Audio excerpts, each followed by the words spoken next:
പുതിയ കണ്ടുപിടുത്തവുമായി സതീശൻ എത്തിയിട്ടുണ്ട്. CPM BJP deal. Palakkad CPM-ന് വിജയം ഉറപ്പാണ്. അതിലുള്ള പരിഭ്രാന്തിയാണ് അവിശുദ്ധ കൂട്ടുകെട്ടെന്ന ആരോപണത്തിലൂടെ സതീശനും കൂട്ടരും പ്രകടിപ്പിക്കുന്നത്. LDF സർക്കാരിന്റെ വികസന നേട്ടങ്ങൾ ചർച്ചയാകാതിരിക്കാനാണ് ഈ പച്ചക്കള്ളത്തിന്റെ കൂട്ടുപിടിക്കുന്നത്. കോൺഗ്രസിന്റെ ദേശീയ നേതാക്കളെ കൊണ്ടുപോലും ഇത്തരം കാര്യങ്ങൾ പറയിപ്പിക്കുന്നത് ചർച്ച വഴിതിരിച്ചു വിടാനും UDF-ഉം BJP-യും തമ്മിലുള്ള യഥാർത്ഥ ഡീലിനെ മറയിടാനുമാണ്. 2006-ൽ RSSന്റെ പരിപാടിയിൽ സതീശൻ പങ്കെടുത്തതും കുനിഞ്ഞു നിന്ന് നിലവിളക്ക് കൊളുത്തിയതുമൊന്നും നമ്മൾ മറന്നിട്ടില്ല. മറ്റത്തൂർ മോഡൽ നമ്മൾ കണ്ടതാണ്. വടകരയും ബേപ്പൂരും പരീക്ഷിച്ച കോലീബി സഖ്യത്തിന്റെ തുടർച്ച ഇപ്പോഴും കേരളത്തിലുണ്ട്. തൃശ്ശൂരിൽ എങ്ങനെയാണ് BJP-ക്ക് പാർലമെന്റ് ജയിക്കാനായതെന്ന് കണക്കുകളിൽ നിന്ന് വ്യക്തം. അവിടെ കോൺഗ്രസിന് മുൻ തെരഞ്ഞെടുപ്പുകളിൽ കിട്ടിയ വോട്ട് എവിടെ പോയി?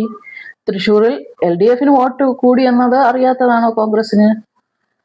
എണ്ണിയാലൊടുങ്ങാത്ത വികസന നേട്ടങ്ങളുമായി പുതു കേരളം സൃഷ്ടിക്കാനുള്ള മുന്നേറ്റമാണ് കഴിഞ്ഞ 10 വർഷത്തിൽ ഉണ്ടായത്. എല്ലാ മേഖലകളെയും സ്പർശിക്കുന്ന വികസനമാണ് ഉണ്ടായത്. നാടിന്റെ വികസനം ചുമതല മാത്രമല്ല, ഉത്തരവാദിത്വമാണെന്ന ചിന്തയാണ് LDF സർക്കാർ സ്വീകരിച്ചത്. അതുകൊണ്ടാണ് ആശുപത്രികളും സ്കൂളുകളും ദൂരക്കാഴ്ചയോടെ റോഡുകളും പാലങ്ങളും അടക്കം പശ്ചാത്തല മേഖല വികസിപ്പിച്ചത്. നടക്കില്ലെന്ന് പറഞ്ഞ് ഉപേക്ഷിച്ച പദ്ധതികൾ പോലും ഏറ്റെടുത്ത് പൂർത്തിയാക്കാനായതാണ് സർക്കാർ നേട്ടം. ഇതൊക്കെ ചർച്ചയാകുന്നത് തെരഞ്ഞെടുപ്പിൽ ഗുണകരമാവില്ല എന്ന് UDF-ന് കൃത്യമായി അറിയാം. അതുകൊണ്ടാണ് ഇപ്പോഴുള്ള ഈ വ്യാജ പ്രചരണം. സംസ്ഥാന ഭരണത്തെ വിലയിരുത്തുന്നതിനുള്ള അടിസ്ഥാന മാനദണ്ഡമായ വികസനക്ഷേമ ചർച്ചകളെ വഴിതിരിച്ചു വിടാനുള്ള പ്രതിപക്ഷ മാധ്യമ ശ്രമങ്ങളെ ജനങ്ങൾ തന്നെ ചെറുത്തു തോൽപ്പിക്കും. സമൂഹ മാധ്യമങ്ങളുടെ പ്രതികരണങ്ങളും ചാനലുകൾ നടത്തിയ സർവേകളും ഉറപ്പു പറയുന്നു LDF സർക്കാർ വീണ്ടും അധികാരത്തിൽ വരുമെന്ന്. UDF വന്നാലോ നിലവിലുള്ള വികസനവും ക്ഷേമ പ്രവർത്തനവും തുടരുമോ എന്ന ആശങ്ക ആ മുന്നണിയുടെ ഭരണകാലത്തെ ഉദ്ധരിച്ച് നാട്ടുകാർ ഓർമ്മിപ്പിക്കുന്നു. കോൺഗ്രസ് സെറ്റ് ചെയ്യുന്നത് പോലെ താഴെത്തട്ടിൽ നിന്ന് കാര്യങ്ങൾ നടക്കില്ലെന്ന് വ്യക്തമായതാണ്. ഡീൽ ചർച്ച കൊഴുപ്പിച്ചു അവർ അതിനുവേണ്ടി.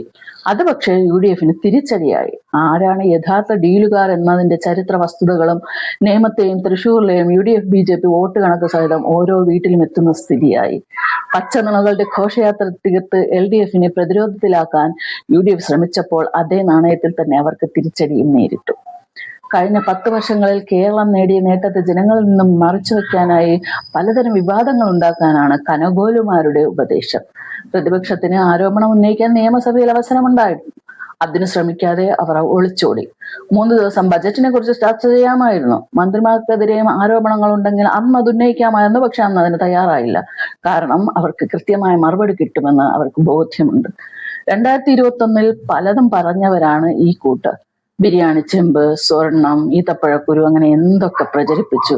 എന്നിട്ട് എന്തായി? അന്ന് ജനങ്ങൾ തുടർ ഭരണമായിരുന്നു തിരഞ്ഞെടുത്തത്.